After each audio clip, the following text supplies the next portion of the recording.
کہ جناب آپ جو ہے لوگوں کی جو پرائیویٹ لائف ہے اس کے اندر اس حد تک جا کر انوالومنٹ کریں کہ جہاں پر ان کی ویڈیوز بننا شروع ہو جائیں۔ البتہ ان کی جو میں نے آپ کو بتایا کہ اگر ان کی یہ بات درست ہے تو پھر اس کے اوپر نہ صرف باضابطہ طور پر تحقیقات ہونی چاہیے بلکہ جو اس کے جو مرتکب افراد ہیں ان کو قرار واقعی سزا ملنی چاہیے۔ اور اعظم سواتی صاحب نے اپنی پریس کانفرنس کے اندر خود اس بات کی تصدیق کی ہے کہ جب ان کی صاحبزادی نے ان سے رابطہ کیا تو انہوں نے کہا کہ جناب میری تو ساری زندگی تم لوگوں کے سامنے ہے، میں تو رات 9 بجے سو جاتا ہوں، 3 بجے اٹھتا ہوں، آ کے تہجد کی نماز پڑھتا ہوں، پھر اللہ کی عبادت کرتا ہوں، پھر فجر کی نماز پڑھتا ہوں۔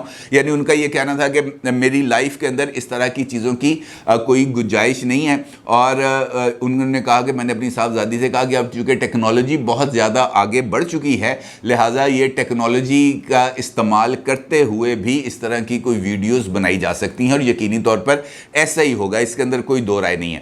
پھر اس کے بعد اعظم سواتی صاحب جہاں سے مجھے میرے تھوڑا سا جسے آپ کہہ سکتے ہیں نا مشکوک ہوا، وہ تھا ان کا انکشاف کہ وہ گئے اپنی اہلیہ کے ساتھ کوئٹہ، اور کوئٹہ کے اندر جو جوڈیشل کامپلیکس ہے وہ وہاں پر ان کا جو کوئی گیسٹ ہاؤس ہے وہاں پر ٹھہرے، اور ان کی رہائش کا جو بندوبست ہے وہ کیا چیئرمین سینٹ جناب صادق سنجرانی صاحب نے۔ اب انہوں نے یہ نہیں بتایا کہ یہ جو ہے کہ کب ہوا، آج سے سال پہلے ہوا، 1.5 سال پہلے ہوا، لیکن جو مانی جاتی ہے بات ذہن میں جو آتی ہے وہ یہی ہے کہ جو ہے اعظم سواتی صاحب ان کو سینیٹر بنے ہوئے 3 سال ہوئے ہیں، تو لہٰذا یہ جو بات ہوئی ہوگی یا یہ جو ویڈیو ہے جو اس کو ریکارڈ مبینہ طور پر کیا گیا ہے یہ اسی پیریڈ کے درمیان ہوگی۔ اب یہ جو کوئٹہ والی بات ہے نا جی، اس کے اندر یہ سب سے زیادہ حیران کن بات ہے کہ کوئٹہ کا ویڈیو کے حوالے سے ذکر کیوں کیا گیا، یہ ایک پہلا سوال ہے۔ دوسرا سوال ان کی جو خود ان کی اپنی پریس کانفرنس ہے جو اس کے نتیجے میں پیدا ہوتا ہے، وہ یہ کہتے ہیں کہ یہ جو ویڈیو ہے وہ ان کی صاحبزادی کو بھیجی گئی ہے ان کے واٹس ایپ کے اوپر ان نون نمبر سے۔ اب سارے چونکہ اس وقت ہم تمام لوگ ایسے ہیں جو واٹس ایپ استعمال کرتے ہیں، کوئی ایسا نہیں ہے جس کو واٹس ایپ استعمال نہیں کرتا۔ اب ان نون نمبر سے جس کے اوپر لکھا ہوتا ہے نو نمبر، اس کے ذریعے واٹس ایپ کے اوپر میسج بھیجنا، یہ والی راکٹ سائنس میری سمجھ میں نہیں آئی، کیونکہ اگر کسی نے آپ کو واٹس ایپ پہ کال کرنی ہے تو وہ آپ کے اپنے پرائیویٹ نمبر سے آپ کے اس کے اوپر فون کرے گا، 030003210333 اس قسم کی کمپنی کے جو ہے وہ کوڈ کے ساتھ آپ کو کال کرے گا۔ نو نمبر سے واٹس ایپ کے اوپر کال ریسیو نہیں ہو سکتی، کیونکہ نو نمبر تو سانوی بھی کئی دفعہ کال آئی ہیں لیکن نو نمبر سے واٹس ایپ کے اوپر کال نہیں آ سکتی۔ اچھا، یہ 2 سوال ہیں جو بہت زیادہ کرٹیکل سچویشن کے اندر پیدا ہوئے۔ اب یہ کوئٹہ والی بات کا اگر میں آپ کے ساتھ شیئر کروں تو یہ کوئٹہ کا ذکر کیوں آ رہا ہے، آپ کو میں 2 دن پیچھے لے کے جاؤں گا جب اسد عمر صاحب نے اور میاں اسلم اقبال صاحب نے کی تھی پریس کانفرنس، اور اس کے اندر یہ حملے کے بعد عمران خان صاحب پر وزیر آباد پر ہونے والے اٹیک کے بعد۔ اچھا، اس پریس کانفرنس کے اندر انہوں نے 3 لوگوں کے نام لیے تھے۔ ایک انہوں نے کہا تھا جی عمران خان پر جو حملہ کرایا گیا یہ ایک سوچا سمجھا منصوبہ ہے، 3 لوگ اس کے اندر ملوث ہیں۔ 3 لوگ کون ہیں؟ شہباز شریف صاحب، رانا ثناء اللہ صاحب اور موجودہ ڈی جی سی۔ انہوں نے کہا جناب یہ 3 لوگ ہیں جو اس کے اندر ملوث ہیں، ٹھیک ہے کوئی بات۔ اب پھر عمران خان صاحب نے کل پریس کانفرنس کی، انہوں نے بھی ان 3 اصحاب کا نام لیا اور کہا کہ جب تک یہ 3 لوگ استعفیٰ نہیں دیتے ان کی جماعت کا احتجاج جو ہے وہ جاری رہے گا، اور پھر کل بھی احتجاج ہوا، آج بھی احتجاج ہو رہا ہے۔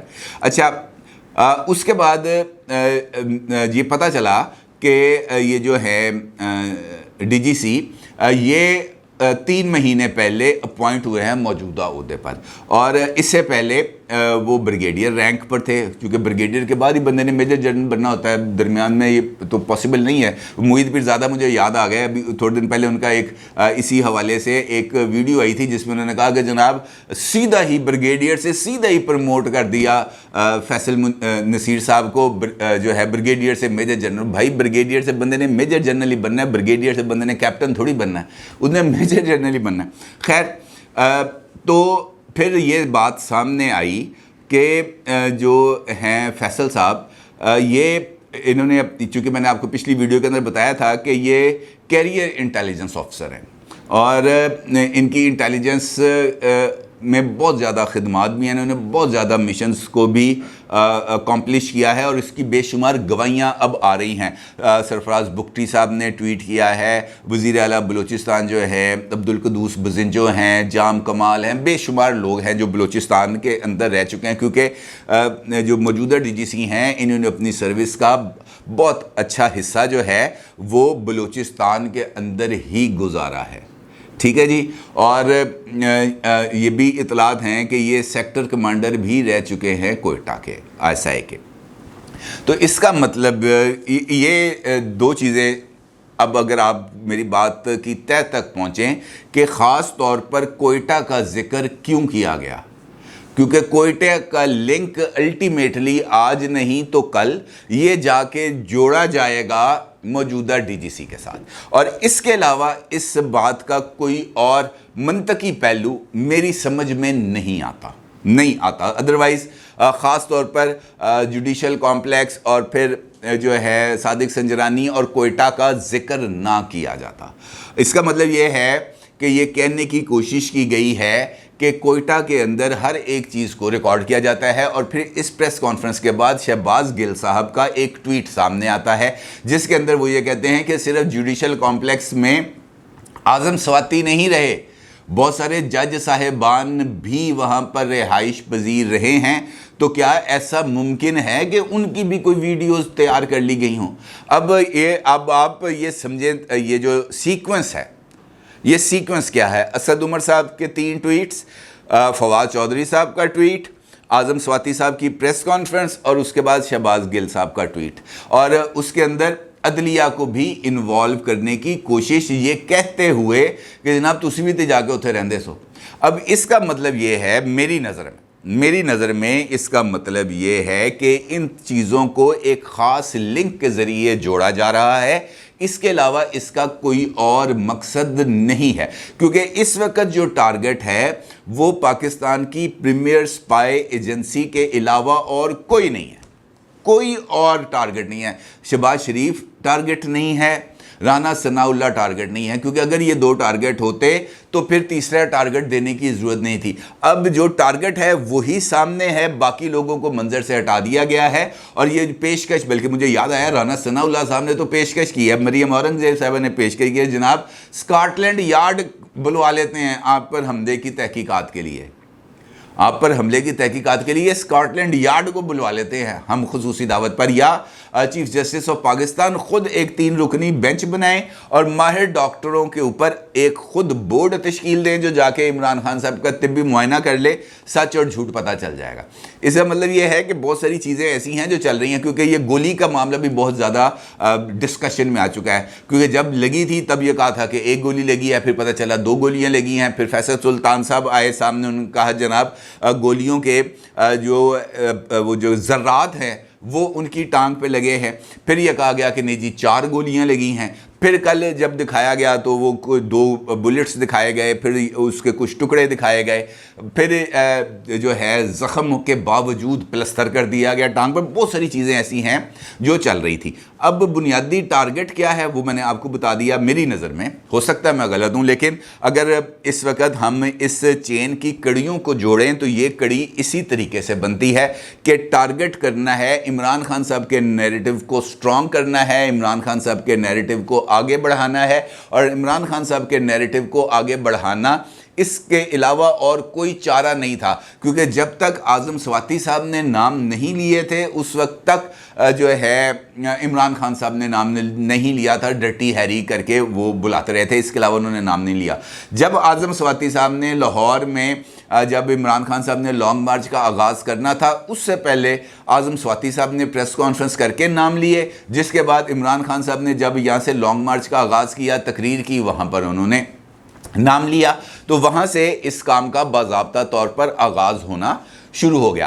اب یہ حملے کے تانے بانے اس طرح جڑے جا رہے ہیں کیونکہ FIR ابھی تک درج نہیں کرا سکے. بھئی حکومت پنجاب میں کس کی ہے؟ عمران خان صاحب کی, اور FIR ابھی تک وہ درج نہیں کرا سکے. پرویز الہی پلہ نہیں پکڑا رہے, وہ کہتے ہیں نہیں جناب یہ ایف آئی آر غلط ہے اور یہ ایف آئی آر درج نہیں کرائی جائے گی. کوئی پولیس افسر اس بات کو ماننے کے لیے تیار نہیں ہے، بلکہ پنجاب کابینہ کے اجلاس کے اندر کل یہ بہت ساری چیزیں ڈسکس کی گئیں. اور میں آپ کو یہاں پر یہ بات بتا دوں کہ پنجاب کابینہ میں کاف لیگ کا ایک وزیر نہیں ہے، صرف وزیر اعلیٰ ہے.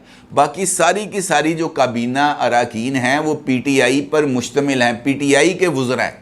اور کل پی ٹی آئی کے وزراء اپنے چیئرمین کے خلاف جو حملہ ہوا ہے اس کی ایف آئی آر درج کرانے کے لیے چیف منسٹر کو مجبور نہیں کر سکے.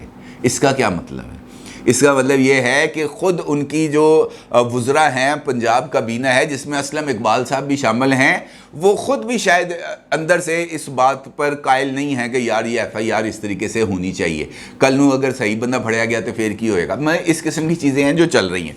اب یہ ہے وہ آگ، یہ ہے وہ لپٹیں جو عمران خان صاحب کے یہ جو انکشافات ہیں اس کے بعد سے نکل رہی ہیں. اب جب یہ لپٹیں نکلیں گی، آگ بڑھے گی، دوسری طرف سے بھی تناؤ آئے گا، دوسری طرف سے بھی سرخ آنکھیں دکھائی جائیں گی، دوسری طرف سے بھی یہ کہا جائے گا کہ جواب دیا جائے گا no matter what the results was. اور may be ہماری طرف سے جواب آئے گا، بھرپور طریقے سے جواب آئے گا. ادارے کے اور ادارے سے وابستہ افراد کی عزت و وقار پر کوئی سمجھوتا نہیں کیا جائے گا. تو پھر وہ جو حدت ہے وہ کہاں پہ جائے گی؟ وہ ادھر ہی جائے گی، ایوان صدر. اور پھر جب وہاں تک پہنچے گی تو پھر ایوان صدر میں بھی ہلچل مچے گی. اور وہ ہلچل مچنے کے نتیجے میں عارف علوی صاحب تشریف لائے لاہور اور آ کر انہوں نے عمران خان صاحب سے ملاقات کی. اس ملاقات کے اندر پہلے عمران اسماعیل صاحب بھی موجود تھے اور پی ٹی آئی کی کچھ اور لیڈرشپ بھی موجود تھی. پھر عارف علوی صاحب نے سب کو کمرے سے نکال دیا اور کمرے سے نکالنے کے بعد عمران خان صاحب کی ان کے ساتھ ہوتی ہے 1-on-1 ملاقات. اور میرا یہ خیال ہے کہ اس 1-on-1 ملاقات میں عارف علوی صاحب نے وہ جو فائر فائٹنگ مشن وہ پکڑے نہیں ہوتے، وہ جو سلنڈر سے ہوتا ہے یوں کر کے آگ بجھانے کے لیے استعمال کرتے ہیں، تو وہ انہوں نے آگ بجھانے کی کوشش کی ہے اور ان کو یہ پیغام دینے کی کوشش کی ہے کہ بھائی نہ کر، نہ ضد کر، تو جس پاسے ہاتھ پا رہے ہیں یہاں سے آگے سے جواب آئے گا. یہ جو ہے نا، یہ وہ والے لوگ نہیں ہیں، سیاسی لوگ نہیں ہیں جو کچھ زیادہ دیر برداشت کریں گے. ان کی لیمٹس اب کراس ہونے والی ہیں. یہاں سے آگے یہ جو پانی ہے یہ گلاس میں سے اب چھلک جائے گا، یہ صبر کا پیمانہ لبریز ہو جائے گا اگر ایک قدم بھی آگے نکلا. اور اگر ایک قدم آگے نکلا تو اس کے بعد پھر یہ نیوٹرلٹی ایک طرف ختم، پھر سیدھی لڑائی ہوگی آمنے سامنے کی. پھر جو تم سے ہو سکے گا تم کر لینا، جو ان سے ہو سکے گا وہ کر لیں گے. پھر یہ نہ ہو کہ اکلے ہی پھردا رہیں گی، پتہ چلے نیچے سے پارٹی نکل گئی ہے. فالو کر رہے ہیں نا پوائنٹ کو؟ تو میرا یہ خیال ہے کہ کوئی اس طرح کا ان کو پیغام دیا گیا. اور کیونکہ اس ملاقات کے بعد عارف علوی صاحب کی تقریباً کوئی 25-30 منٹ کی ان کی 1-on-1 ملاقات ہوئی ہے. اس کے بعد وہ چلے گئے. عمران اسماعیل صاحب پکڑے گئے. اور پکڑ سے مراد یہ نہیں کہ پولیس پھڑ کے لے گئی، پکڑے سے گئے سے مراد یہ ہے کہ وہ جرنلسٹوں کے چند لوگوں کے وہ اڑکے چڑھ گئے. اور وہاں پر جب ان سے پوچھا گیا کہ جناب یہ بتائیں کہ یہ واقعتاً کوئی یہ جو ہے عارف علوی صاحب نے جو ملاقات کی ہے 1-on-1 اس کے اندر کچھ پیغامات کا کوئی تبادلہ، انہوں نے کہا جناب جب بڑے لوگ ملتے ہیں تو پھر پیغامات کے تبادلے تو ہوتے ہی ہیں، تو اس کے اندر کوئی ایسی بات نہیں. تو اس کا مطلب یہ ہے کہ کچھ پیغام تھا جو عارف علوی صاحب کو دیا گیا یہ آگ کی لپٹوں کے حوالے سے، اور پھر وہ پیغام لے کے آئے لاہور اور آگے وہ پیغام انہوں نے کنوے کر دیا جناب عمران خان صاحب کو. اور یہ پیغام سے پہلے کی یہ سچویشن تھی جو میں نے ابھی آپ کو بتائی ہے. اور مجھے نہیں لگ رہا کہ عمران خان صاحب ابھی بہت جلد اپنا یہ جو موقف ہے اس کے اندر کسی طرح کی کوئی تبدیلی ابھی لے کے آئیں گے، کیونکہ میرا یہ خیال ہے کہ وہ یہ سمجھتے ہیں کہ اس بیانیے کو آگے بڑھانا ان کے لیے ضروری ہے. کیونکہ میں نے آپ کو بتایا تھا کہ اصل ٹارگٹ ڈی جی سی نہیں ہے، اصل ٹارگٹ وہ نہیں ہے. اصل ٹارگٹ وہ ہے جس کے بارے میں عمران خان صاحب کو یہ خدشہ ہے کہ کہیں یہ نہ بن جائے چیف آف آرمی اسٹاف. اور اگر وہ بن جائیں گے تو پھر عمران خان صاحب کے مطابق یا عمران خان صاحب کے خیال میں یہ گیم ان کے ہاتھ سے نکل جائے گی، کیونکہ وہ بہت سخت قسم کے افسر ہوں گے. اور اگر وہ سخت قسم کا افسر ہے تو ان کے لیے پھر بے شمار چیزیں ہیں جو عجیب و غریب سچویشن ڈیولپ ہو جائے گی. لہٰذا عمران خان صاحب نے یہ جو شطرنج بچھائی ہے، یہ جو انہوں نے مورے ہلائے ہیں، یہ صرف اور صرف اس اپوائنٹمنٹ کے حوالے سے ہے. یہ اپوائنٹمنٹ جیسے ہی ہو جائے گی عمران خان صاحب کے، آپ دیکھیں گے کہ تمام تر بیانیے، غبارے شبارے سب ہوا ان میں سے نکل جائے گی، کچھ نہیں رہ جائے گا باقی. اور پھر عمران خان صاحب انتظار کریں گے کہ کب وقت آئے گا تو وہ دوبارہ لانگ مارچ کی کال دیں گے. اپنی رائے کا ضرور اظہار کیجیے گا. آپ کا بہت شکریہ. اللہ حافظ.